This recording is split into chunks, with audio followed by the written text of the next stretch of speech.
Class 6 chapter perimeter and area questions हैं figure it out का question number 2। Question number 1 मैंने आपको करा दिया है, एक बार आप देख लीजिएगा। क्वेश्चन नंबर 2 देखिए कितना बड़ा सा क्वेश्चन है ना, लेकिन बहुत इजी क्वेश्चन है, इसको सिर्फ समझना है। अगर आप समझ लेंगे तो इस क्वेश्चन को खुद सॉल्व कर पाएंगे और नहीं समझेंगे तो भूल जाएंगे। तो चलिए पहले इस क्वेश्चन को हम पढ़ते हैं और समझते हैं कि ये क्या कहना चाह रहा है। अगर हम किसी क्वेश्चन को पढ़ने से समझ जाते हैं तो वह क्वेश्चन खुद ब खुद सॉल्व होने लग जाता है। तो चलिए देखते हैं और जो क्वेश्चन में दे रखा है उसको सॉल्व करते हुए जाते हैं।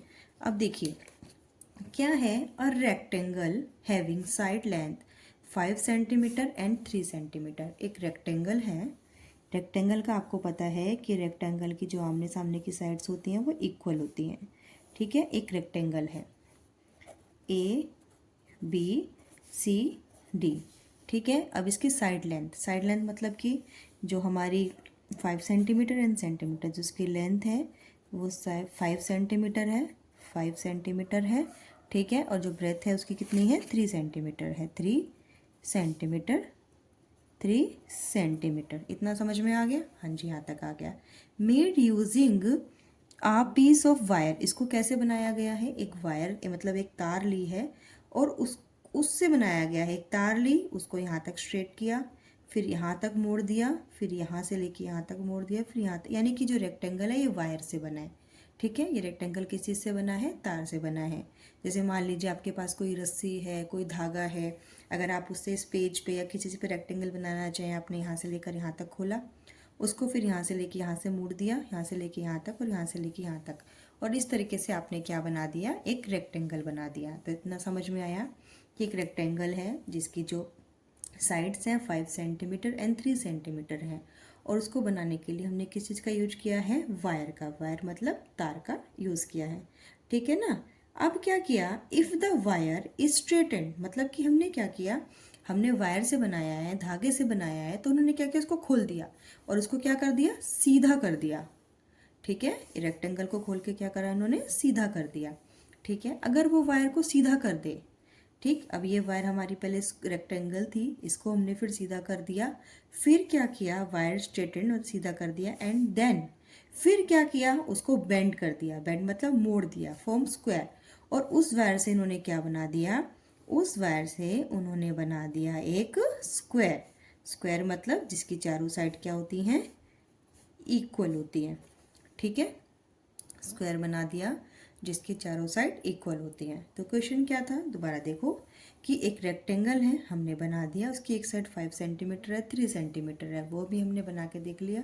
और फिर बोला कि एक तार से बनाया, चलो ठीक है। फिर उन्होंने क्या किया, उस तार को खोल के सीधा कर दिया, यानी कि रेक्टेंगल को खोल दिया और सीधी तार कर दी। ठीक है, और उस तार से क्या बना दिया, उन्होंने बना दिया एक square. What will be length of a side of a square, जो स्क्वायर की साइड है उसकी लेंथ इन्होंने पूछी है, यानी कि अगर ये ए है, ये ए है, ये ए है, ये ए है, तो इन्होंने पूछा है कि ए क्या है। ठीक है, इन्होंने क्या पूछा है, ए क्या है। अब चलिए अब हम क्वेश्चन सॉल्व पे आते हैं। तो एक बात बताइए, इस तार से चाहे ये रेक्टेंगल बनाए, चाहे ये स्क्वायर बनाए, चाहे ये ट्रायंगल बनाए, क्या ये तार छोटी बड़ी होगी, नहीं होगी ना। ये तार हमेशा इतनी ही रहेगी इस तार से, चाहे ये जो बनाना चाहें। और यही आपको कंफ्यूज करने के लिए इन्होंने बताया गया है। अब ये तार देखिए कितनी है, तार देखिए कितनी है, ये तार के लिए पहले इसका निकाल लेते हैं। तार देखिए कितनी है, 5 और 3 8 और 5 13 और 3 16। तार जो है हमारे 16 सेंटीमीटर की है। ठीक है, देखिए अब इसको प्रोसेस से सॉल्व करते हैं, एक बार देखिएगा। अब सबसे पहले हम क्या करेंगे, रेक्टेंगल का पेरीमीटर निकाल देंगे। रेक्टेंगल का क्या निकालेंगे, पेरीमीटर। ठीक है, देख हमें साइड दी है तो हम निकालेंगे पेरीमीटर ऑफ रेक्टेंगल। ठीक है, रेक्टेंगल का पेरीमीटर क्या होता है, 2 into L plus B, 2 into L plus B. ठीक है, रेक्टेंगल का पेरीमीटर हो गया 2 इंटू एल है हमारा 5 और बी है हमारा 3। ठीक है, 2 इंटू 5 और 3 8 इक्वल टू 16 सेंटीमीटर। ठीक है, रेक्टेंगल का पेरीमीटर आ गया 16 सेंटीमीटर, यानी कि ये जो चारों साइड है ये हमारी 16 सेंटीमीटर आ गई। अगर ये साइड 60 सेंटीमीटर है तो ये वायर भी तो 60 सेंटीमीटर होगी ना, क्योंकि हमने वायर से ही बनाया है। हाँ, ये वायर भी तो 60 मिनट होगी। तो हम लिख सकते हैं perimeter of rectangle equal to perimeter of rectangle equal to length of wire, लिख सकते हैं। जो पेरीमीटर है रेक्टेंगल का वो वायर की लेंथ के बराबर है, ठीक है, क्योंकि जो पेरीमीटर को, जो रेक्टेंगल को हमने खोला तो वायर सीधी कर ली। अब एक बताइए, इस वायर से इन्होंने क्या बनाया है, स्क्वायर बनाया है। इसी वायर से इन्होंने स्क्वायर बनाया है, यानी कि इसको ऐसे ऐसे ऐसे ऐसे मोड़ के स्क्वायर बनाया है। तो जो पेरीमीटर होगा स्क्वायर का वो वायर के बराबर होगा कि नहीं होगा? तो हम लिख सकते हैं ना कि पेरीमीटर ऑफ स्क्वायर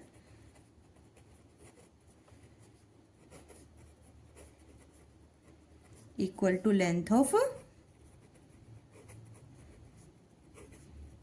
वायर, ठीक है। Perimeter of square equal to length of wire, जो पेरीमीटर का जो स्क्वायर का जो पेरीमीटर है वो लेंथ के बराबर है, क्योंकि ये और ये और ये सब बराबर है ना। इसको इस तार से हमने पहले रेक्टेंगल बनाया था, फिर खोल के हमने तार बना दी, तार से फिर ये बना दिया। लेकिन जो ये तार तो वही रहेगी ना, इसे आप कुछ भी बना लो, कुछ भी बना लो, लेकिन लेंथ तो वही रहेगी। यानी कि जो लेंथ इसकी है वो लेंथ इसकी है, वो लेंथ पेरीमीटर इसका है। तो अब दिखाइए, अब पेरीमीटर ऑफ स्क्वायर क्या है, लेंथ ऑफ वायर है, और वायर की लेंथ कितनी है 16 सेंटीमीटर। तो हमने लिखा 16 सेंटीमीटर इक्वल टू, और स्क्वायर का पेरीमीटर क्या होता है 4a, स्क्वायर का पेरीमीटर क्या होता है 4a, ठीक है। अभी पिछली क्लास में मैंने आपको बताया था कि जो हमें चाहिए होता है वो हम रख लेते हैं, और बाकी जो एक्स्ट्रा होता है वो दूसरी तरफ भेज देते हैं। लेकिन जब दूसरी तरफ भेजते हैं तो उसके साइन चेंज हो जाते हैं। जैसे ये 4 के साथ मल्टीप्लाई में a है तो 4 उधर जाके डिवाइड हो जाएगा, ठीक है। 16 सेंटीमीटर डिवाइड को हम नीचे भी लिख सकते हैं बाय 4 इक्वल टू a, ठीक है ना। यहाँ पे a बचा है, और 4 के टेबल में 16 कितनी बार पे आता है 4।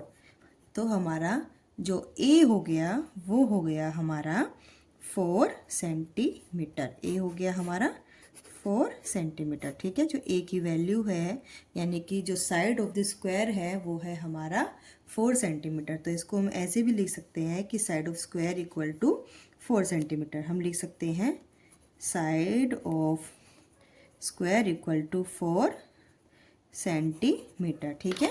Side of square equal to, मेरे पास जगह नहीं थी, आप थोड़ा बड़ा बड़ा लिख लेना, side of square equal to 4 centimetre. ये है हमारा आंसर, ठीक है। क्वेश्चन आपको उम्मीद करती हूँ कि बहुत अच्छे से समझ में आ गया होगा। एक बार मैं आपको दोबारा रिपीट कर देती हूँ। देखिए, क्वेश्चन पढ़ते रहेंगे और आंसर सॉल्व करते रहेंगे। अ रेक्टेंगल, एक रेक्टेंगल हमने बना लिया, having side length 5 centimetre and 3 centimetre. हमने इसकी लेंथ डाल दी 5 सेंटीमीटर 3 सेंटीमीटर, ठीक है। अब क्या करेंगे, इन्होंने बनाया है using a piece of wire. इसको किस चीज़ से बनाया है, एक तार, एक वायर के पीस से बनाया है। चलो ठीक है, यहाँ तक हमारा हो गया। इफ़ द वायर इज स्ट्रेटेंड, स्ट्रेटेंड मतलब उस तार को हमने क्या किया, पहले ये बनाया था, फिर इसको सीधा कर दिया, ठीक है। वायर को क्या कर दिया, सीधा कर दिया, और सीधा करके क्या बनाया, स्क्वायर बना दिया, फॉर्म अ स्क्वायर, एक स्क्वायर बना दिया, ठीक है। What will be the length of a side of a square, जो स्क्वायर की जो साइड की लेंथ होगी, यानी कि ए होगा, वो क्या होगा। हमसे पूछा है कि जो ए होगा वो क्या होगा।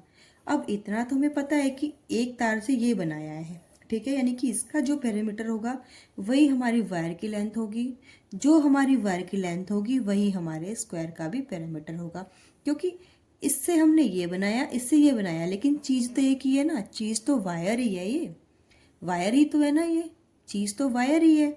अब इसकी लेंथ से हम कुछ भी बनाएं, ये हमेशा इतना ही रहेगा, ठीक है।